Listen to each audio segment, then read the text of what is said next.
first off, some smoke. If you take a look at this poster right here, there we are, the barbell class. So the barbell, the bonefish, and the blueback, collectively known as sailor, does beat girls, which is slang, the bar girls. It's something I don't say on a group with kids on. They do a little different. Like high school. So she was in service from 1959 to 1990. And then came here to OMSI in 1994. She almost suffered the fate of most naval warships of being driven around in Toyotas and shaved with them. There's real good steel on here. But some groups got together with OMSI, veterans groups and so on, and brought her down here. She was a historic sub because she was the last diesel electric powered sub before the Navy went to all nuclear subs, but the first one to have a real rounded hull called a teardrop shaped hull. You see how submarine hulls used to be. So, yes, so these are all used nowadays. Of course, these are nuclear subs, so real speedy and movable hulls. This was added to the museum. What used to be right here was a 3-officer stateroom. Okay? So 3 guys are living in this space. Everybody's going to be cramped on here, but everybody that's ever served on United States submarines had to volunteer twice to get up. The Navy's been all volunteer, as have the submarine services. The height limit on subs in the U.S. Navy is only the height limit to get in the Navy in general. It's 6'8". But you don't need to be short to serve on the Navy. You got to know when to duck. Yeah. Now, did you serve on one of these? No, I wasn't quite crazy enough to spend my Navy career underwater. Oh, there's Mike in there. Who was? John's brother.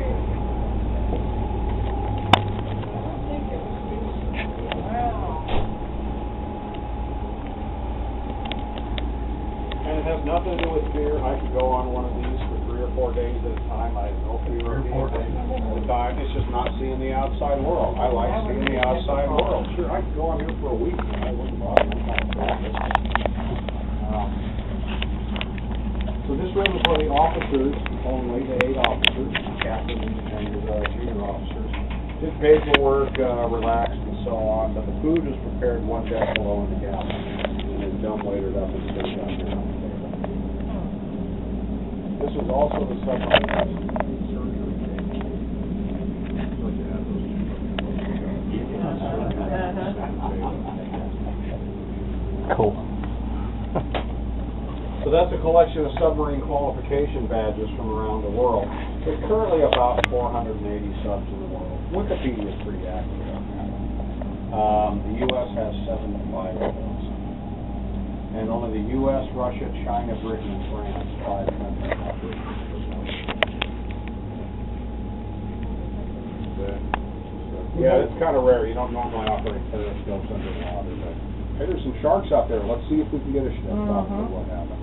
If you take a look at these photographs here, the 2 of them, that's how the blueback looks when it went out to sea. No numbers on the sail. 581 would have been painted over. No directions showing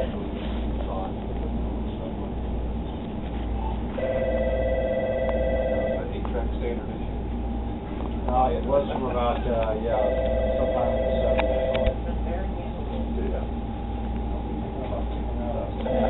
Pretty rare stuff. It is anymore. This is a shot in our torpedo room from the October. Yeah. It's been blown way out of proportion how much of that was filmed under. It's like 1 5-second scene. Oh, really? Yeah, because that's not what I did. I thought it was. That was the USS Houston, which is this one right here that portrays the Dallas in the movie. This is a shot from a television show, a few of us remember, Hawaii 5-0.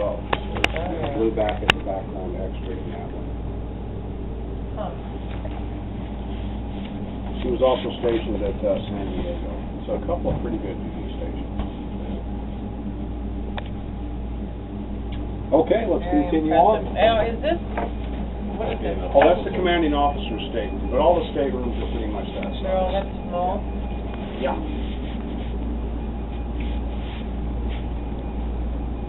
Wow.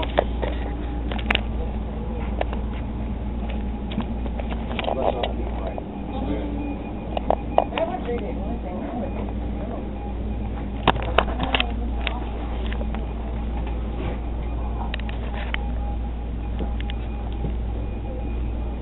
Cool.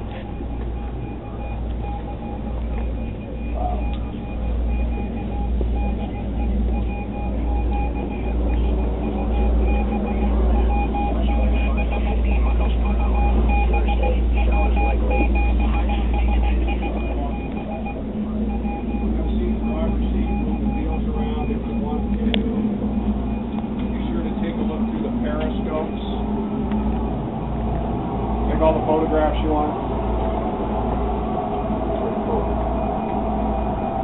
So in a sub movie, this is where most of the action's happening. You can touch it, it's not going to go. Normally they do, but just locking down for safety reasons. Now this guy driving the sub right here is going to drive the back of the sub, and this guy here is going to drive the front, and diving up and down and side to side.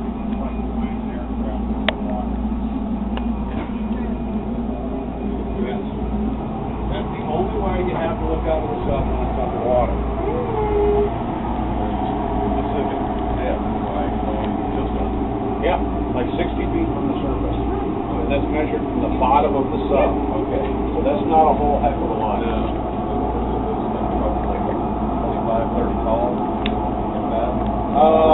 The hull is 29 feet, so you're going to add another 12, 15 feet to the sail, so not much. They are pretty much at the maximum if you see them outside. Yeah. Now the red lights in here are run at nighttime only to give you better night vision looking through the periscopes. During the daytime you just have white light in here. We leave the reds on all the time because it looks much cooler. I don't know. This is awesome. Where are you going? I don't That's know. what I just asked, where are you going? You ever sit in an airliner flying at night and wonder how they know where they're going? Well, they're pretty much using the same thing down here. It's time and distance on a map. Right. Nowadays, of course, they can take a GPS reading. Back in the old days, they could pop up and take a look at the stars. You're also going to hear the sounds of underwater creatures like humpback whales.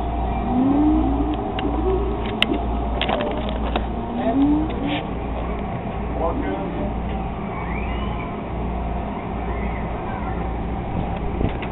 The sound of other vessels.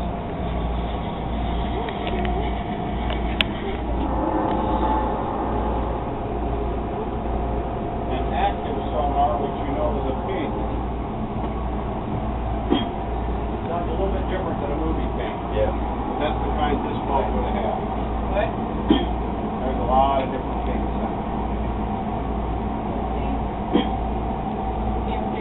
But this is Ping vary. depending on what it's hitting, or does it just come back, period? It's going to come back, but of course, if it has to come back from further away, it's going to be Like a larger versus smaller? Or It's just a sound burst. Yeah. Yeah. So they just time how long it takes to come back from in the direction. That's pretty much going to allow you to settle it for people. Would you like to figure out a loop wire?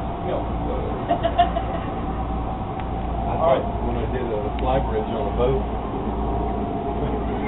Yeah. Some wires. It doesn't have any wires in there. Yeah.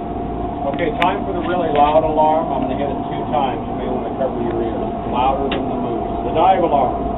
Dive! Dive!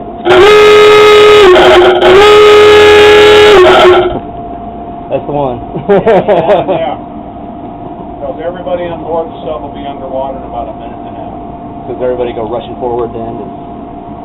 Not really. That's on the older subs, and that's more of a myth than anything else. Yeah. That's all it takes is a minute and a half. Yeah. We're going to flood the tube, flood the ballast tanks with seawater, make it heavier, and